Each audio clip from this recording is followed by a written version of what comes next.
ባህታዊ ቴዎፋን የሰውን ነፍስ በንጉስ የሚመስለው ሲሆን ስጋውን ደግሞ በንጉስ ቤተ መንግስት ይመስለዋል። ይህ ቤተ መንግስት 5 መስኮቶችና አንድ በር አለው። እነዚህ 5 መስኮቶች የ5 የስሜት ሕዋሳት ናቸው።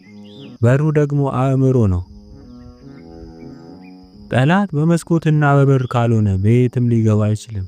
እነዚህ ከተዘጉ ጠላት ለመግባት አይችልም። በእነዚህ መስኮቶች የስሜት ሕዋሳት የኃጢአት ነጋዴ ዲያብሎስ ልዩ ልዩ ልምዶችንና ነፍስን የሚያስደስቱ ስሜቶችን ያመጣል። በዚህም የተነሳ ነፍስ እርካታን ጠቅልላ ትይዛለች። ከዚያም ይህንን እርካታ እንደ ዋና መልካም ነገርና እንደ ግብ መቁጠር ትጀምራለች። በዚህ መንገድ ነገሩ ይገለበጥና ነፍስ እግዚአብሔርን መፈለግ ትታ ደስታን መሻት ትጀምራለች። መንፈሳዊ ፍጹምነት መንገድ ለመጀመር የሚፈልግ ሰው ትክክለኛውን የህይወት ቅደም ተከተል ዳግም ሊመሰርት ይገባዋል። ይህም በደስታ ከመዋጥ ይልቅ እረፍትን ከአምላክ መፈለግ ነው። ትግሉ ረጅምና አስቸጋሪ ቢሆንም አንዳንድ ጊዜ ይህን ውሳኔ እንወስናለን። ለዓመታት ራስን ከማስደሰት ጋር ከኖሩ በኋላ ነፍስን ከክፉ ልማድ ማላቀቅ አስቸጋሪና ዓመታትን የሚፈጅ ነው። አንድ ሰው በነገሮች በተገቢው መንገድ የማካሄድ ፍላጎቱን ለማሳካት ስሜትን መግዛት ወሳኝ ነገር ነው። እያንዳንዱ ስሜት አስደሳች ሊሆንም ላይሆንም ይችላል። ነፍስ በሚያስደስቱት ነገሮች ልትደሰትና ሱስ ልታደርጋቸው ትችላለች። በቆይታም ሁል ጊዜ እነዚያን ደስታዎች መመኘት ትጀምራለች። በዚህ መንገድ እያንዳንዱ ስሜት ለነፍሳችን በርካታ ምኞቶችንና ለመላቀቅ የሚያስቸግሩ ልማዶችን እንድታውቅ ያደርጋል። እነዚህ ምኞቶች በነፍሳችን ውስጥ ተዳፍነው ይቆዩና የምንመኘውን ነገር ዳግመኛ የምናገኝበት አጋጣሚ ሲመጣ ይቀሰቀሳሉ። ይህ ስሜት አንድ ጊዜ ከተቀሰቀሰ በኋላ ቅዱስ ያዕቆብ እንደተናገረው በድግግሞሽ መታሰር ይጀምራል። ምኞት ጸንሳ ኃጢአትን ትወልዳለች። ኃጢአትም ካደገች በኋላ ሞትን ትወልዳለች። ያዕቆብ ምዕራፍ 1 ቁጥር 15። በዚህም የኤርምያስ ትንቢት ተፈጸመ። ሞት ወደ መስኮታችን ደርሷል፣ ወደ አዳራሻችን ውስጥ ገብቷል። ኤርምያስ ምዕራፍ 9 ቁጥር 21። ይህም ማለት ሞት በስሜቶቻችን ውስጥ አልፎ ወደ ነፍሳችን ይገባል ማለት ነው። ስሜትን መግዛት 2 እጥፍ ጠቀሜታ ያለው ነገር ነው። ስሜቶቻችን የምንጠብቀው በጎጂ ነገሮች ከመማረክና ከመወሰድ ብቻ አይደለም። ይልቁንም በእያንዳንዱ ፍጥረትና በእያንዳንዱ ነገር ስሜታችን እንዲማረክና እንዲመሰጥ ማድረግም አለብን። ዓይንን መቆጣጠር። ዓይኖቻችን እንድንቆጣጠር የሚያዙን በርካታ የመጽሐፍ ቅዱስ ጥቅሶች አሉ። የሰውነት መብራት ዓይን ናት። ዓይንህ እንግዲህ ጤናማ ብትሆን ሰውነትህ ሁሉ ብሩህ ይሆናል። ዓይንህ ግን ታማሚ ብትሆን ሰውነትህ ሁሉ የጨለመ ይሆናል። እንግዲህ በአንተ ያለው ብርሃን ጨለማ ከሆነ ጨለማውስ እንዴት ይበረታ? ማቴዎስ ምዕራፍ 6 ቁጥር 22 እስከ 23። ቀኝ ዓይንህን ብታሰናክልህ አውጥተህ ካንተ ጣላት። ሙሉ ሰውነትህ በገሃነም ከሚጣል ይልቅ ከአካላትህ አንዱ ቢጠፋ ይሻልሃልና። ማቴዎስ ምዕራፍ 5 ቁጥር 29። እኔ ግን እላችኋለሁ ወደ ሴት ያየ ሁሉ የተመኛትም ያን ጊዜ በልቡ ከእርሷ ጋር አመንዝሯል። ማቴዎስ ምዕራፍ 5 ቁጥር 28። በጥንት ዘመን ዓይንን ከክፉ ከማየት ንጹህ ማድረግ ያን ያህል የሚያስቸግር ነገር አልነበረም። በዚያን ዘመን ሴቶች በስርዓት የሚለብሱና የሚሸፈኑ ስለነበሩ ወደ ሴት አይተህ አትመኝ የሚለውን ትእዛዝ ለመከተል አያስቸግርም ነበር። ዛሬ ግን ዓይንን ከነዚህ አጋጣሚዎች መጠበቅ አስቸጋሪ ነው። የአለባበስ ስርዓቱ ስለተበላሸ ብቻ አይደለም። ዲያብሎስ ለዓይኖቻችን እርኩሰትን ለማስተዋወቅ የሚያቀርብልን ብዙ መንገድ ስላለ ነው። በዚህ ዘመን መጽሐፍትና መጽሔቶች ለዝሙት በሚያነሳሱ ምስሎች የተሞሉ ናቸው። ህብረተሰቡም ቀስ በቀስ እነዚህ ነገሮች ማየት እንግዳ የማይሆንበት ነገር እየሆነ መጥቷል። እንዲያውም የበለጠ ግልጥ ለሆኑ የዝሙት ምስሎች ፍላጎቱን እያሳየ ነው። ወደ ገበያ ስትወጡ ዓይኖቻችሁ ከየአቅጣጫው በተሰቀሉ እርቃን በሚያሳዩ አስጸያፊ ምስሎች ይያዛሉ። በልብሶች መሸጫም ልብሶች የሚተዋወቁበት መንገድ ሌላው ዓይንን የሚፈታተን እይታ ሆኗል። በገበያ ማዕከል ህንጻዎች መካከል ስትሄዱ የማሳያ መስኮቶች የውስጥ ልብሶችን በሚያስተዋውቁ የእርቃን ምስሎች ተሞልተው ታገኟቸዋላችሁ። ይህም ብቻ አይደለም። አንዳንድ መሸጫዎች በሰው መልክ በተሰሩ አሻንጉሊቶች ተለብሰው ይታያሉ። በየአደባባዩና በመጓጓዣ ስፍራዎች በሚሰቀሉ ማስታወቂያዎችን ዓይንን ከክፉ እይታዎች በሚያሳድፉ ዓይኖችን ኃጢአት ለሚናፍቁ ሰው ደግሞ ሊያስደስቱት በሚችሉ ነገሮች የተሞሉ ሆነዋል። ቴሌቪዥን ደግሞ እነዚህን እይታዎች የበለጠ ሕይወት ሰጥቶ እንድንመለከታቸው ያደርገናል። ከሚታዩት ፊልሞችም ውስጥ ሌላው ቀርቶ በካርቱን ፊልሞች ጭምር ወደ ዝሙት የሚያመራ ትዕይንት የሌለባቸው ማግኘት የማይታሰብ ሆኗል። ኢንተርኔት ደግሞ ከቴሌቪዥን የሚስተካከል እንዲያውም የሚበልጥ ወደ ኃጢአት የሚመሩ እይታዎችን አቅራቢ ሆኗል። እነዚህ በነውር የተሞሉ ነገሮች የማየትን ልማድ ለመላቀቅ መጽሐፍ ቅዱስ የሚነግረን ነገር ላይ ማተኮር ይገባናል። ኦሪት ዘፍጥረት እንዲህ ይለናል፣ የእግዚአብሔር ልጆች የሰዎችን ልጆች መልካሞች እንደሆኑ አዩ፣ ከመረጧቸውም ሁሉ ሚስቶችን ለራሳቸው ወሰዱ፣ ውጤቱም ጥፋት እንደነበር ተነግሮናል። እግዚአብሔርም የፈጠርኩትን ሰው ከምድር ላይ አጠፋለሁ። ዘፍጥረት ምዕራፍ 6 ቁጥር 2 እስከ 7። ሴትን አይቶ መመኘትም የሰውን ልጅ የለጥፋት አደረሰው። ዓይናችን አንድ ነገር ያለ ገደብ በአንድ አቁት እንዲመለከት መፍቀድ ምን ያህል አደገኛ መሆኑን የዳዊት ታሪክ ያስታውሰናል። በግዴለሽነት ዓይኑን ከማየት አለመከልከሉ መዝሙረኛው የመዝሙራት ደራሲው ቅዱስ ዳዊት ወደ ዘማዊና ነፍሰ ገዳይነት ቀየረው። በንጉሱም ቤት በሰገነት ላይ ተመላለሰ። በሰገነቱ ላይ ሳለ አንዲት ሴት ስትታጠብ አየ። ሴቲቱ መልከ መልካም ነበረች። መልእክተኞችን ልኮ አስመጣት፣ ከእርሷም ጋር ተኛ። ጽንስ ለማሳሳት ባሏን አስመጥቶ አልሆን ሲለው በደብዳቤውም ኦሪዮን ጽኑ ሰልፍ ባለበት በፊተኛው ስፍራ አቁሙት፣ ተመቶ ይሞት ዘንድ ከኋላው ሽሹ ብሎ ጻፈ። ኦሪዮም ደግሞ ሞተ። ሁለተኛ ሳሙኤል ምዕራፍ 11 ቁጥር 4 እስከ 21። ከላይ ካየናቸው የዓይን ፈተናዎች ጋር አንድ ሰው እስከ ደም ድረስ መጋደል አለበት። ይህ ተጋድሎ አስቸጋሪ ቢሆንም ለድህነት ግን የግድ አስፈላጊ ነው። ሌላ ነገሮችን ለመግዛት ብለን በምንሄድበት ገበያ ወይም በመንገድ ላይ እንዲህ አይነት ነገሮች ማጋጠማቸው እንዳለ ሆኖ ሌላው ጉዳይ ደግሞ እንዲህ ያሉትን እይታዎች ፍለጋ መውጣትም ነው። ከቴሌቪዥኑ ሆነ ከኢንተርኔት የዝሙት ምስሎች መመልከትና ለዝሙት የሚገፋፉ ፊልሞችን መከራየት፣ ለዝሙት የሚያነሳሱ መጽሔቶችን መግዛት ደግሞ ከላይ ካየናቸው የከፋ ነው። ቅጣቱም ከዚያኛው የከፋ ነው። በሁከት የተሞሉ ትዕይንቶችን መመልከትም ሌላው ኃጢአት ነው። አብዛኞቹ መዝናኞች ፊልሞች ያለ አንዳች ብጥብጥና ሁከት አይሰሩም። የህፃናት ፊልሞች እንኳን በጥብና ፍልሚያ የታጀቡ ናቸው። በርካታ ስፖርታዊ ውድድሮች ጠብን የተሞሉ ናቸው። ካለ ግጭትና አንዱን ሳያደናቅፍ የሚደረግ የገና ጨዋታ የለም። የበለጠ አደገኛው ደግሞ ስፖርታዊው ትግል ነው። ይህንን ትግል በማየት ሱስ የተያዙ ጥቂት ህፃናትን ማውቃለሁ። ወላጆች ልጆቻቸውን መጠበቅና ለህፃንነት እድሜያቸው የሚገባቸውን ነገር መመልከታቸው ማረጋገጥ አለባቸው። ልጆችን ከቴሌቪዥንም ሆነ በኢንተርኔት አስጸያፊ ትዕይንቶችን እንዳያዩ እንዲገለገሉበት ከመስጠት በፊት የሚቻለውን ቅድመ ጥንቃቄ ማድረግ ያስፈልጋል። በጾም ወራት በምግብ አብሮት መጠመድና የልዩ ልዩ ምግቦችን ምስል እያዩ መጎምጀትም የተከለከለ ነው። ሔዋን ያደረገችው ይህ እንደነበር አስታውሱ። ሴቲቱም ዛፉን ለመብላት ያማረ እንደሆነ ለዓይንም እንደሚያስጎመጅ አየች። ከፍሬውም ወሰደችና በላች።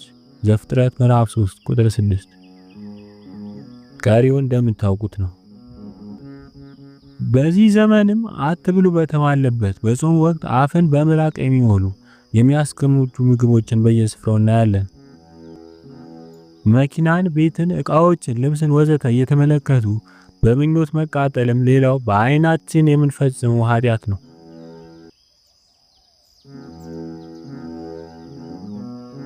የኃጢአት አሻሻጩ ዲያብሎስ ጌታችን በፈተነው ጊዜ እጅግ ረጅም ወደሆነ ተራራ ወሰደው። የዓለምንም መንግስታት ሁሉ ክብራቸውን አሳይቶ ወድቀህ ብትሰግድልኝ ይህን ሁሉ እሰጥሃለሁ አለው። ማቴዎስ ምዕራፍ 4 ቁጥር 4 እስከ 9። ሰይጣን በተመሳሳይ ዘዴ ምድራዊ ነገሮች እንድንመኝ እና ለእርሱ እንድንበረከክ ይፈትነናል። ጌታችን የመጽሐፍ ቅዱስ ቃል በመጥቀስ ዲያብሎስን ተቃውሞ ድል አድርጎታል። እኛም ሲፈትነን ይህንኑ ማድረግ ይገባናል። ማንም ዓለምን ቢወድ የአባት ፍቅር በእርሱ ውስጥ የለም።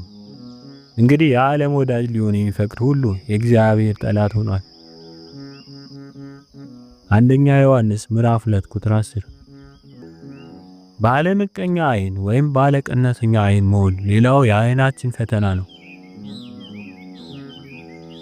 ሌሎች ያላቸውን ነገር በምቀኝነትና በቅናት መመልከት በብሉይም ሆነ በሐዲስ ኪዳን እንድንጠነቀቀው የተነገረን ኃጢአት ነው።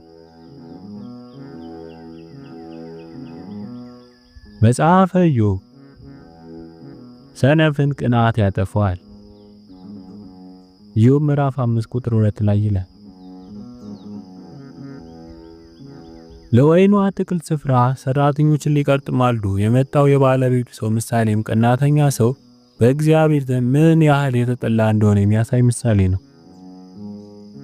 ማቴዎስ ምዕራፍ 5 ቁጥር 1 እስከ 15። ሰራተኞችንም በቀን 1 ዲናር ተስማምተው ወደ ወይኑ አትክልት ሰደዳቸው። በ3 ሰዓትም ወጡ። ስራ የፈቱ ሌሎችም በአደባባይ ቆመው አየ። እነዚያንም እናንተ ደግሞ ወደ እኔ ወይን አትክልት ሂዱ፣ የሚገባውንም እሰጣችኋለሁ አላቸው። እነርሱም ሄዱ። ደግሞ በ6 እና በ9 ሰዓት ወጡ፣ እንዲሁ አደረገ። በ11ኛው ሰዓት ወጡ። ሌሎችን ቆመው አገኘና ስራ ፈታችሁ ቀኑ ሁሉ በዚህ ስለምን ትቆማላችሁ አላቸው። የሚቀጥረን ስላጣን ነው አሉት። እርሱም እናንተ ደግሞ ወደ ወይን አትክልት ሂዱ፣ የሚገባውን ትቀበላላችሁ አላቸው። በመሸም ጊዜ የወይኑ አትክልት ጌታ አዛዡን ሰራተኞችን ጥራና ከኋለኞች ጀምረ እስከ ፊተኞች ድረስ ደሞዝ ስጣቸው አለው። በ11ኛው ሰዓትም የገቡ መጥተው እያንዳንዳቸው 1 ዲናር ተቀበሉ። ፊተኞችም በመጡ ጊዜ አብዝተው የሚቀበሉ መስሏቸው ነበር። እነርሱም ደግሞ እያንዳንዳቸው 1 ዲናር ተቀበሉ። ተቀብለው እነዚህ ኋለኞች 1 ሰዓት ሰሩ፣ የቀኑንም ድካምና ትኩሳት ከተሸከምን ከኛ ጋር አስተካከልሃቸው ብለው በባለቤቱ ላይ አንጎራጉሩ። እርሱ ግን መልሶ ከነሱ ለአንዱ እንዲህ አለው፣ ወዳጄ ሆይ አልበደልሁህም፣ በ1 ዲናር አልተስማማኸኝም ነበር? ድርሻህን ውሰድና ሂድ። እኔ ለዚህ ለኋለኛው እንዳንተ ልሰጠው እወዳለሁ። በገንዘብ የወደድኩትን አደርግ ዘንድ መብት የለኝምን? ወይስ እኔ መልካም ስለሆንኩ አይነ ምቀኛ ናትን? ይላል።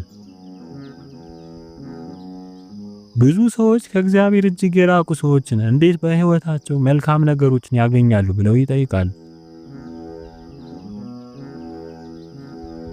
ይህ ሐሳብ 72ኛው መዝሙር የጻፈልን የመዝሙረኛው የአሳፍም ነበር። የኃጢአተኞችን ሰላም አይቼ በአመፀኞች ቀንቼ ነበርና እንደ ሰው ድካም አልሆኑም፣ ከሰውም ጋር አልተገረፉ። አይናቸው ስብ ስለሆነ ወጣ፣ ልባቸውን ከምኞታቸው ይልቅ አገኘ። እነሆ እነዚህ ኃጢአተኞች ይደሰታሉ፣ ሁልጊዜም ባለጠግነታቸውን ያበዛሉ። ከእነዚህ ሁሉ የውትወታ ጥያቄዎች በኋላ እግዚአብሔር ፍጻሜያቸውን አሳየው።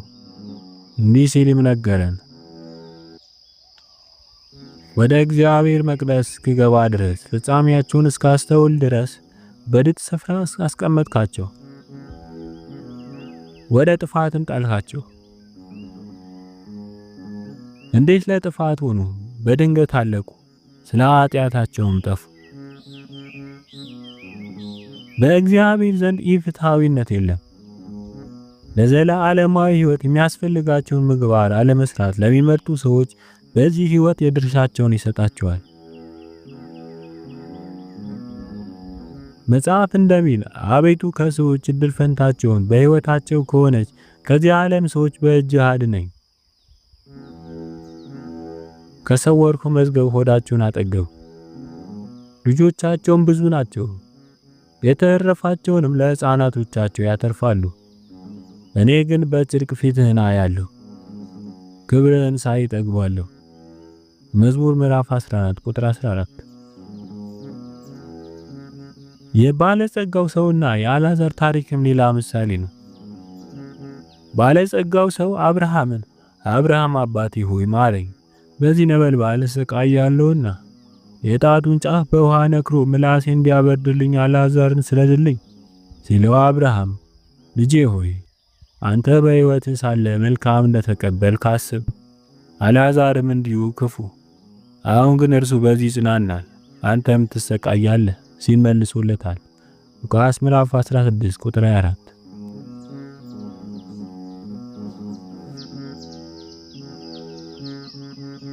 አንድ ሰው ራሱን ማስለመድ ያለበት ክፉ ነገሮችን አለማየትና አለመመኘት ብቻ አይደለም። በእያንዳንዱ ሰውና በእያንዳንዱ ነገር ውስጥ አምላኩን ማየትን መልመድ አለበት። ይህንን እንዴት ማድረግ እንደሚችል የሚያስረዱ ምሳሌዎችን በዕብራውያን አባቶች ታሪክ ውስጥ እናገኛለን። አንድ መነኩሴ ወደ እስክንድሪያ ከተማ መልእክት እንዲያደርስ አበምኔቱ ላኩት። ሲመለስ መነኮሳት ጠየቁት፣ እስክንድሪያ እንዴት ናት? እርሱም እንዲህ ብሎ መለሰላቸው፣ በእስክንድሪያ ምንም ነገር የማየት ተልዕኮ አልነበረኝም። አንድ ጉዳይ ሊፈጽም ነበር ሄደው፣ ሌላ ምንም ነገር ማየት አልፈለገም ነበር።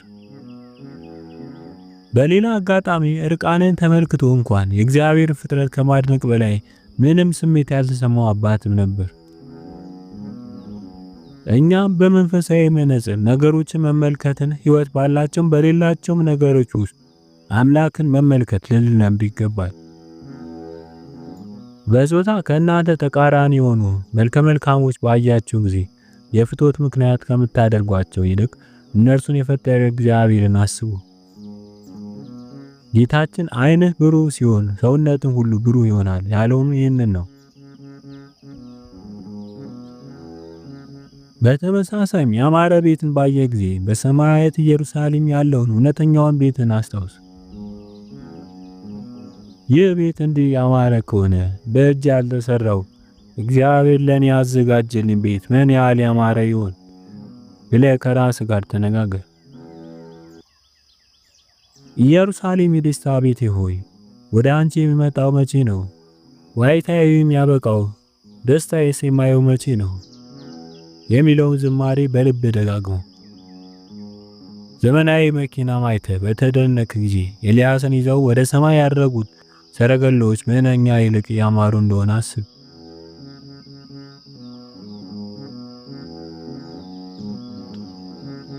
ሌላው አባቶች የሚከተሉት መንፈሳዊ ልምምድ ደግሞ ነገሮችን ባዩ ጊዜ የጌታን መከራ ማሰባቸው ነው። ለምሳሌ ገመድ ባየ ጊዜ ጌታ ለአንተ ሲል እንደታሰረ አስብ። ሚስማርም ስታይ ስለ አንተ ኃጢአት የተቸነከረበትን የጌታችን ችንካር አስብ። በመጨረሻም ባለማወቅ በስህተት ያያቸው ነገሮች ከአእምሮ ሰርዛቸው። ያየኸውን ክፉ ነገር በቁርጠኝነት ከአእምሮ አውጥተህ ጣለው። ጌታችን ዓይንህ ብታሰናክል አውጥተህ ጣላት ያለው ለእንዲህ አይነቱም ነው። ክፉን ሐሳብ ከአእምሮ አውጥተህ በአለት ላይ ፈትፍተው። ሕፃናቶችሽን በአለት ላይ የሚፈጠፍጣቸው የተመሰገነ ነው።